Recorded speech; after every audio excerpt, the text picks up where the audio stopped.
అండి, welcome back to our channel. ఇవాళ మనం బీరకాయ పచ్చిశనగపప్పు టమోటా కర్రీ ఎలా ప్రిపేర్ చేసుకోవాలో చూద్దాం.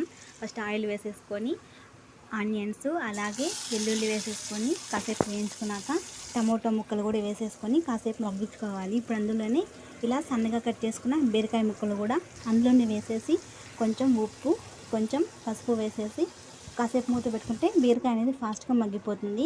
ముందుగా కొత్త వాళ్ళు మన ఛానల్ ఎవరైనా చూసినట్లయితే సబ్స్క్రైబ్ చేసుకుని నాకు సపోర్ట్ చేయండి ప్లీజ్. అలాగే మనం ముందుగా ఉడికించుకున్న పచ్చిశనగపప్పు అందులో వేసేసుకొని కారం ధనియా పౌడర్ వేసేసుకొని కాసేపు మగ్గించుకోవాలి. ఇప్పుడు ఫైనల్గా కొత్తిమీర కరివేపాకు వేసేసుకొని కొంచెం వాటర్ వేసేసుకొని మూత పెట్టేసుకుంటే ఫైనల్గా మన కర్రీ అనేది ప్రిపేర్ చాలా టేస్టీగా ఉంటుంది. వేడి వేడి అన్నంలోకి తింటే చాలా టేస్టీగా ఉంటుంది. మీరు కూడా ట్రై చేసి ఎలా ఉందో నాకు కామెంట్ చేయండి. చూడండి, అసలు తింటుంటే అసలు నోట్లో వెన్నలా కరిగిపోతుంది, అంత టేస్టీగా ఉంటుంది కర్రీ అనేది. ఒకసారి ట్రై చేయండి. లైక్